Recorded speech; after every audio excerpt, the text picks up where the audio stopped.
Hello YouTube, this is Lisa. I hope everyone is having a wonderful day. I'm doing great. It's late Saturday evening, November 12th, and it's been a busy couple days. I was off work yesterday, and I was trying to get my garden prepared for the cold weather that's coming up starting today. And I got so busy and I didn't take my camera out, and I'm sorry I didn't show you all how I was preparing my garden for the cold weather. And I think the cold may be here to stay now. But the one bed that I didn't get to grow in this summer, I just, it was infested with ants real bad. So the guy that cuts my grass, he got rid of them for me. And so the ants, he got rid of them. So, but that dirt we weren't able to use again for growing vegetables. So we, my sister took out all that dirt, and we bought more dirt to put into the bed. We put at the bottom, we put topsoil, the pieces of wood and brush and everything that was in the bottom when we first put that bed together last year was still there. So the bottom we put topsoil, then we put compost and garden soil, and we put a lot of alfalfa pellets and some fertilizer, that 3-5-6 I think NP and K fertilizer I used when I planted my garlic. So then we mixed it up, and we will be throwing a tarp on top of it to preserve it for the winter. And then the other 3 beds, we added more compost, added more garden soil, and then we threw leaves on top of those. And so then we tried to figure out what to do about the patio garden where all my brassicas are. We got a lot of ladder mesh. We were already using some for the netting to protect them from the moth. And so we left those. We got more out, and we also had some PVC pipes. Remember those broccoli that I planted when I picked my aunt a mess of greens? She, by the way, loved them. But they, we put the PVC pipes over that broccoli, and we just got everything ready because it didn't get cold last night like it is right now. But we prepped everything. And so we said, all we have to do is throw the plastic over top. And so that's what we did. But we did that today, but we did it late because we went to see the Black Panther, Return to Wakanda, and it was very good. And so by the time we got home, it was already frosty, like 38 degrees. So all we did was threw plastic over our broccoli, and the little bag that had the turnip greens and the radish and carrots, we threw a blanket over that. But yesterday we did cover the Swiss chard, rutabagas, and pak choy bed or bag, and we covered my cabbage too, those 2 big containers. And so, but we didn't cover the greens, the rutabagas, the collard greens, mustard greens, the lettuce, the cauliflower. We didn't cover those. I felt like those were strong enough. They can handle tonight. So I'm supposed to get like 31, I think, tonight. But one other thing I wanted to share with you is a couple videos ago, I did a video about fish emulsion. And I kept mentioning fish emulsion, 511. I just kind of want to explain it. It's a little more to 511. It's really just 511. But Miss Linda over at New Orleans Gardener, she just called it 511. And I think she got this whole community saying 511. So that's where I got that from. But I just wanted to explain the 511, the NP and K. The N is it's nitrogen, and the fish emulsion is high in nitrogen. It's the 5, and then the P, the middle number, is phosphorus, and the 511, that 1 is not that high. It's the fish emulsion. It's not that high in phosphorus. And the K is for potassium, and it's not that high in potassium. Brassicas love nitrogen, and that's the reason why the fish emulsion is so high in nitrogen. That 5, that's pretty high for organic gardening or fertilizing. The brassicas really love it. It's for foliage. It's for the green. It's for the leaf growth, and it will and that's what you eat, and that's what it's making most healthy for you is the green, the foliage of that plant. Now the some of your other vegetables that produce a fruit, like tomatoes, carrots, probably beets, anything like that, cucumbers, most of your stuff that you grow in the summertime, they like the phosphorus, and that is for the root growth. You know, make the roots real strong and push out that fruit for you. And so I just kind of wanted to explain that for you, and so that you can understand your fertilizers. When I've only been gardening for like 2.5 years, but when I first started gardening, I didn't understand my fertilizers. I didn't understand when to do it.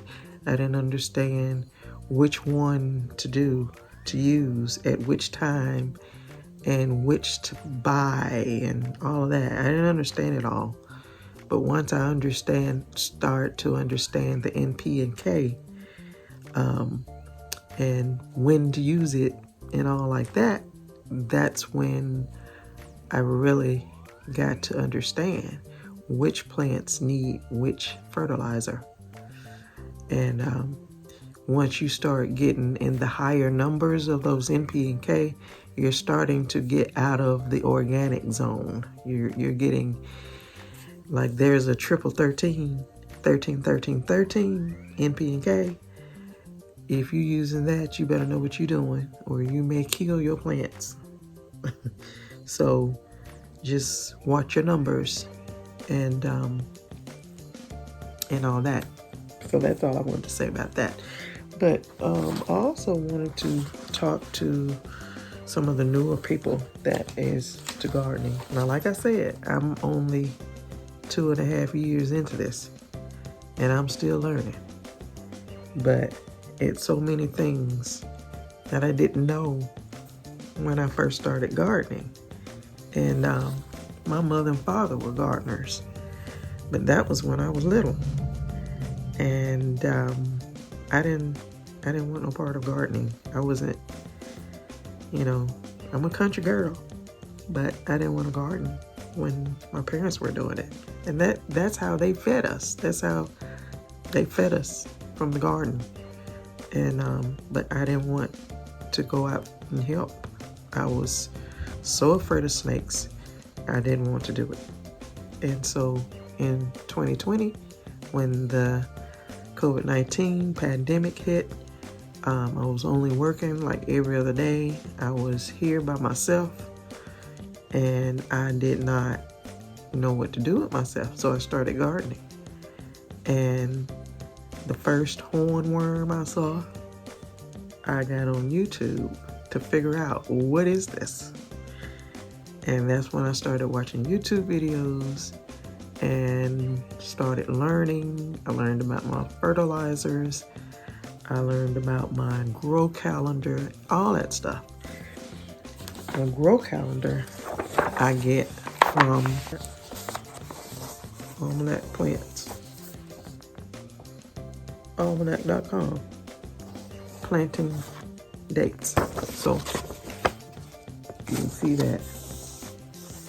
And so you can go to that website, and it will, you can put in your zip code, and it will give you a calendar.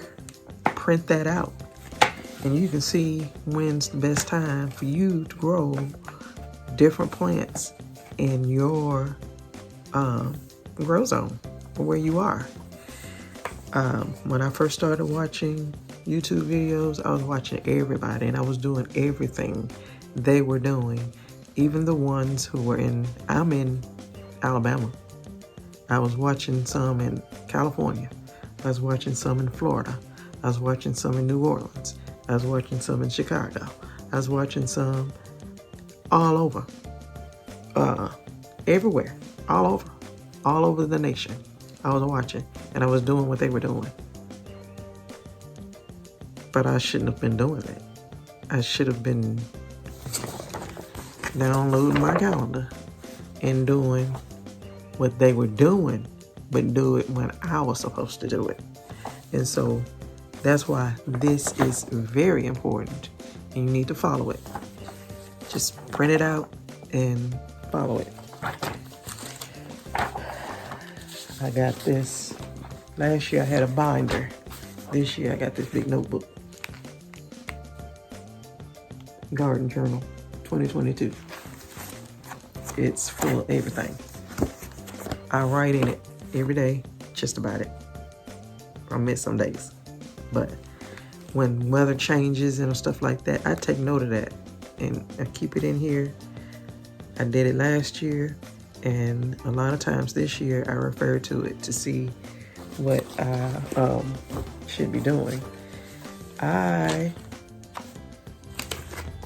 printed out these seed starting trackers, little charts, and I wrote down all my plants, where I got the seeds, the date I started them, the date they germinated, the date I transplanted them out into the garden, and any little notes that I may have, whether they are heirloom, hybrid, or whatever. How many days it'll take for them to harvest. This one, those pages are seed starting trackers. This one is a plant tracker. Is when I bought the plant, where I bought it, when I planted it, and when I expect to harvest it, and when I did harvest, and my last harvest. And it's a little area, a section for notes. This thing has been good. This was my one from last year. 2021. And this is 2022. And I'm still adding stuff to it, but I'm probably it'll probably be done now, because we're in November and it's probably done now. So each month I just write everything down, because I just You need to see it on paper. And then I can go out there. But everything I'm gonna plant in that month, I just write it down here. And I got a bunch of pages. I take note of everything because it helps me. And so because I didn't think about it, but I actually did. I was, before I knew that to go and get these forms to print, I was just taking notes because I got this little notebook. I just kept it, and I'm glad I did because last year I went back to look at it. But that's just some things I just wanted to tell you. I got a section in here where I like what I'm going to do each day. I'm in the garden, I write it down. So like if I fertilize today, I can look back, when did I fertilize? And so I can go back to it. Got a whole bunch of these. And then I also have, I got a lot of stuff, but it's a lot of stuff out there that you can download and print and use. And, you know, just whichever is the best way for you to keep up with what and track everything that you're doing in your garden, your seeds, seed starting and all that. And it's still kind of good to take note and, you know, make out your journals, and so that each year you can kind of refer to, you know, the previous year.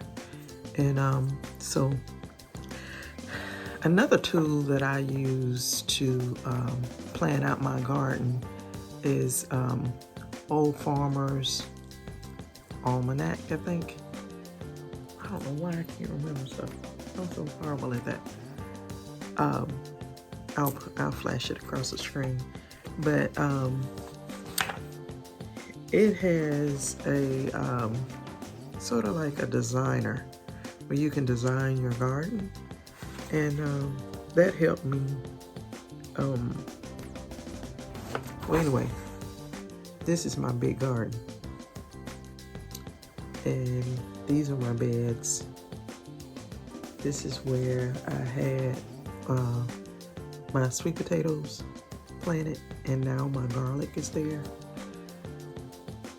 This is where I had my garlic from last season, and then I put tomatoes there. These are all my tomatoes I had. This is my melon patch, and this is where I had all my potatoes planted. And I use the square foot gardening method to plant everything. I mean, let me see. As you can see, it's so little, I can't see it. But I think these were green beans. This was that butternut squash, the patty pan squash, and my cucumbers. And see, it'll even tell you how many per square foot you can plant. I think, like I said, those were green beans. And it said that I can plant 9 seeds in 1 square foot.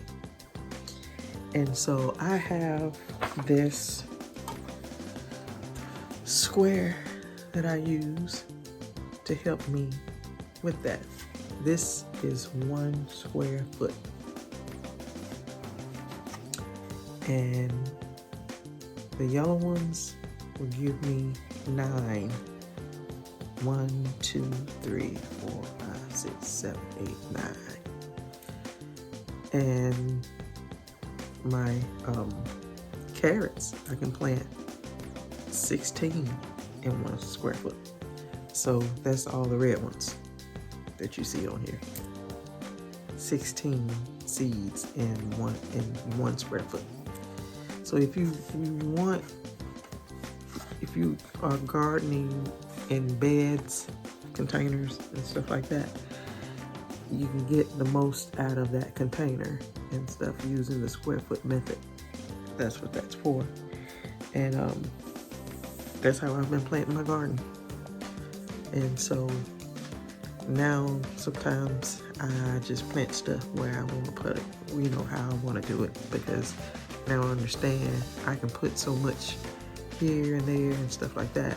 I just wanted to let you know that what is one way to get started if you want to try it. I got that seed square from Amazon last year. I think it was about $25. I don't know what it is now. They don't tell us, everything's so expensive now. But